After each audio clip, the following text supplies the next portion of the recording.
This is the account of the descendants of Esau, also known as Edom.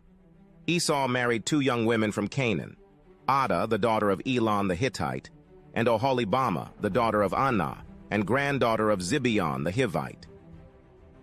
He also married his cousin Basemath, who was the daughter of Ishmael and the sister of Nebaioth.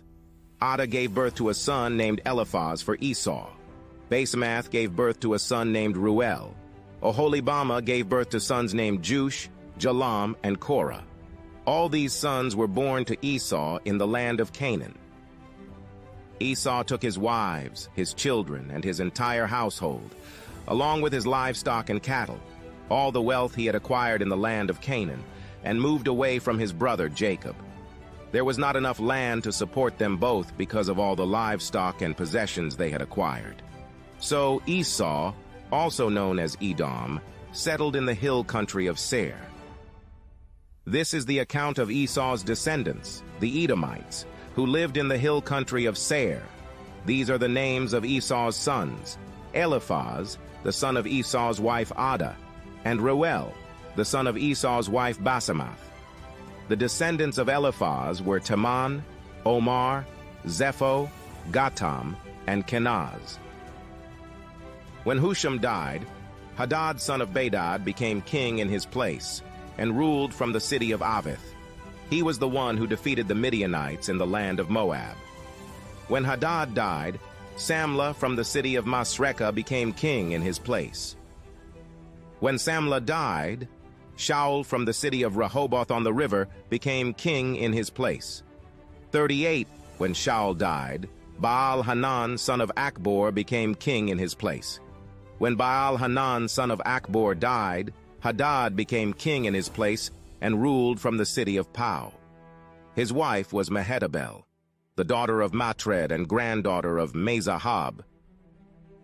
These are the names of the leaders of the clans descended from Esau, who lived in the places named for them: Timnah, Alva, Jetheth, Oholibamah, Elah, Pinon, Kenaz, Teman, Mibzar, Magdiel, and Iram. These are the leaders of the clans of Edom, listed according to their settlements in the land they occupied. They all descended from Esau, the ancestor of the Edomites. Okay, get ready because we are diving deep, and I mean deep, into Genesis chapter 36. Really going for it this time. Yeah. Now, I know when you first see this chapter, it looks like just a long list of ancient names. Who are these people? Right. But trust me, there's way more to it that meets the eye. This isn't just some dusty old genealogy. This is about Edom. Yeah. A nation that lived right alongside ancient Israel. And let me tell you, their story. Yeah. Way more exciting than you might think. It is. It's really a goldmine of history. You see, tucked away in these names are clues to their origins, their rivalries, even the surprisingly complex social structure of this whole nation. And we are talking kings, we're talking power struggles, a little dash of sibling rivalry, you name it, it's all in there. It's juice. So for those of you who maybe haven't cracked open the book of Genesis lately, let's start with the basics. This chapter zeroes in on the descendants of Esau. Now, just to set the stage, Esau was the grandson of Abraham and the twin brother of Jacob. Expert, for our listeners who maybe need a refresher, what's the key thing they should remember about Esau? Well, I mean, the story of Esau and Jacob is practically legendary, even outside of religious context. But the short version is that Esau, as the older twin, was in line to inherit this really special blessing, this privilege called the birthright. And that meant he would be considered the head of the family, inherit a double portion of their father's possessions. But Esau, after a long day, he was famished, and he made, well, a pretty fateful decision. He traded his birthright to his brother for a bowl of stew. Talk about an impulse decision. Like, I get being hungry, but a bowl of stew for your entire inheritance. Right. And it's a decision that has just echoed throughout history, but it really, really sets up the tension between these brothers. Oh, yeah. To make matters even worse, their mother actually helped Jacob trick their father into giving Jacob the blessing that was meant for Esau. Talk about adding fuel to the fire. Oh, absolutely. So already we've got drama, intrigue, and just a little bit, maybe a bit of family dysfunction. Absolutely. And this bitterness that started between them didn't just disappear, it festered, and it ultimately led to generations of conflict between their descendants. Jacob's descendants became the Israelites, and Esau's, you guessed it, the Edomites. Okay, so this chapter 36 of Genesis, this is basically a who's who of those Edomites, starting with Esau's immediate family. Right. Right. Exactly. So we're talking wives, kids, all that. Yeah. Exactly. The chapter lists his wives and his sons, and this is where things get, I think, really, really interesting. Esau had 3 wives, Adah, Aholibamah, and Basemath, and each of them bore him sons who went on to become leaders of different Edomite clans, these different groups. Oh, okay. Multiple wives already tells me there's going to be some juicy family dynamics at play.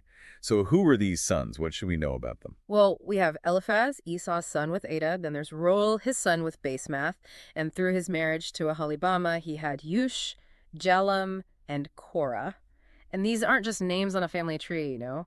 They represent the very foundation of this Edomite nation. Okay, and if I'm remembering right, these clans weren't exactly sharing, like one big happy homestead.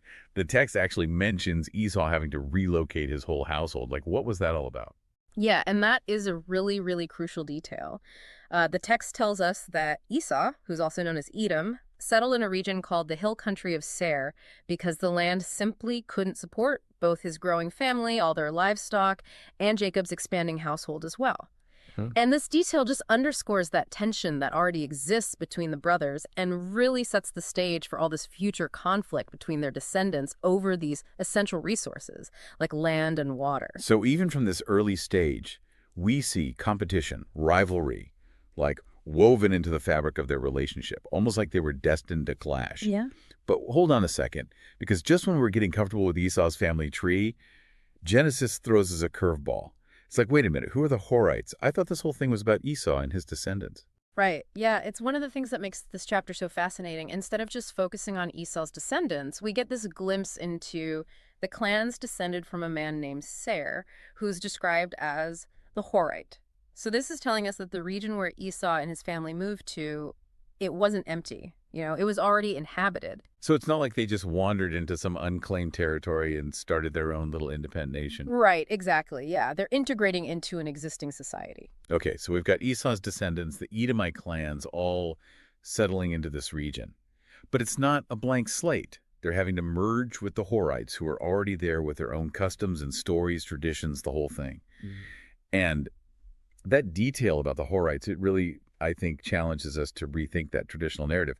Edom wasn't just this direct offshoot of Esau's lineage. It's more complex than that. Yeah, it's a blend, you know, it's a blend of different cultures, different peoples shaped by migration, assimilation, just like we see in so many nations throughout history, really. Right. Yeah, it's a good reminder that history is rarely neat and tidy.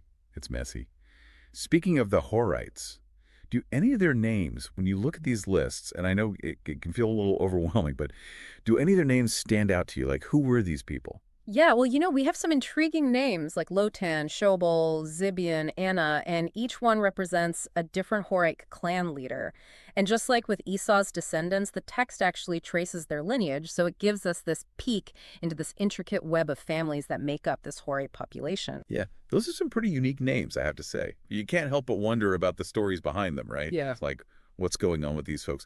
But there's one specific detail about the Horites that I wanted to circle back to because it really jumped out at me.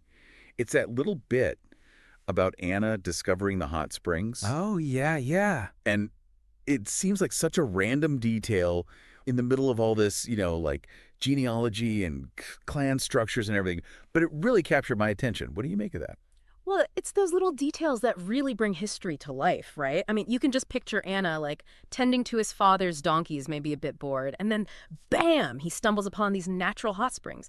And it's such a vivid scene, and it tells us something about life in this region. Hot springs, I mean, they were a big deal in the ancient world, often believed to have healing properties. Yeah, absolutely, yeah. It's like you said, it brings it to life.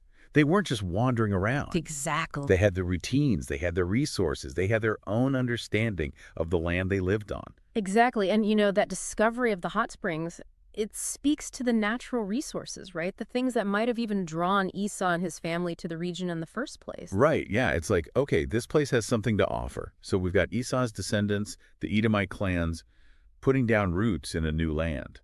But it's not a blank slate.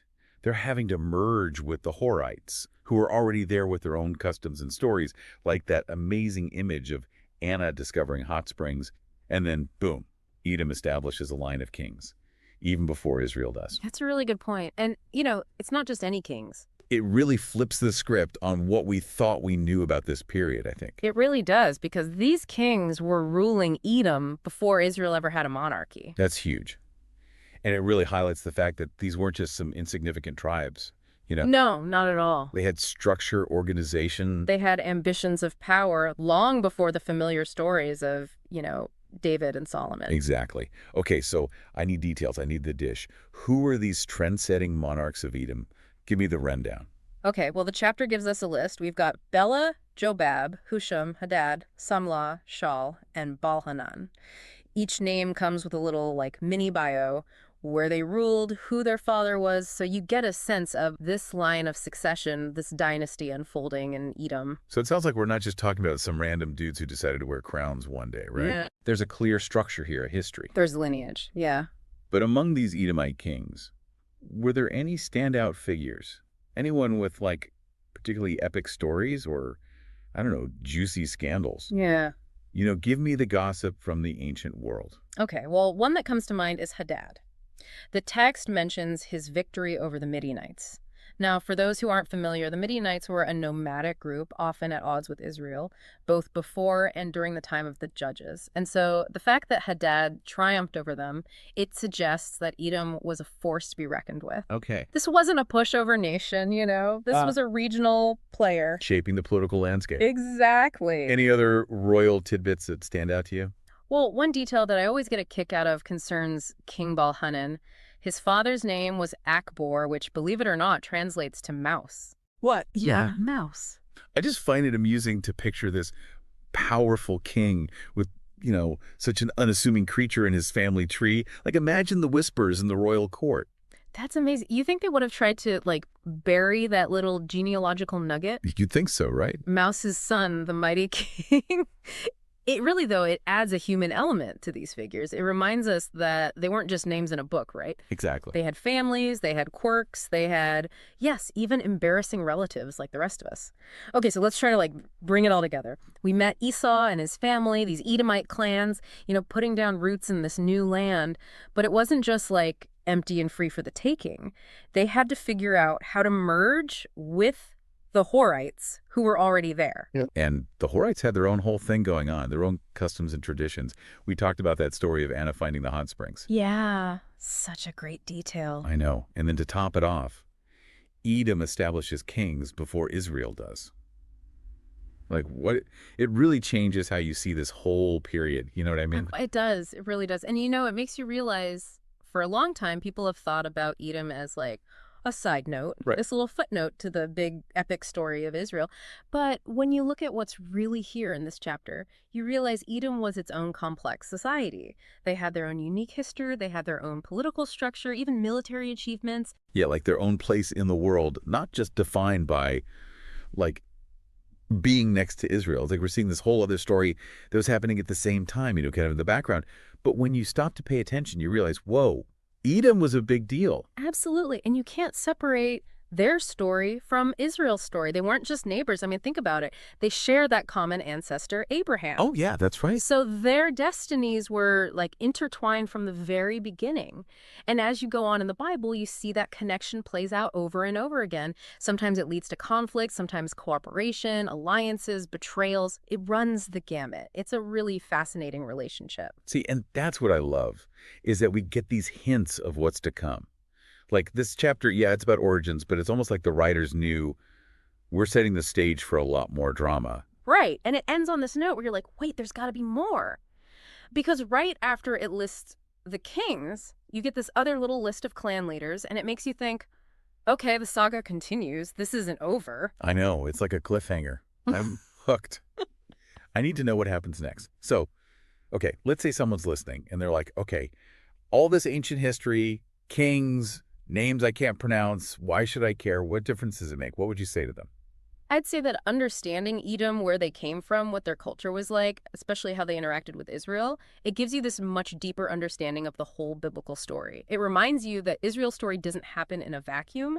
It's all part of this much bigger picture of ancient civilizations, empires, power struggles. Yeah, it's like we're adding all these details, and it makes the picture richer. You know, less about memorizing names and dates and more about these fascinating, complex interactions between different people groups. Exactly. And hey, who knows, maybe listening to this will inspire someone out there to do their own deep dive into the world of Edom. There you go. That's what we love. So there you have it. We went deep, really explored Genesis chapter 36. We talked about their history, these relationships, those little details that make it come to life. And you know what? I think we proved that genealogy doesn't have to be boring. I agree. Not at all. Until next time.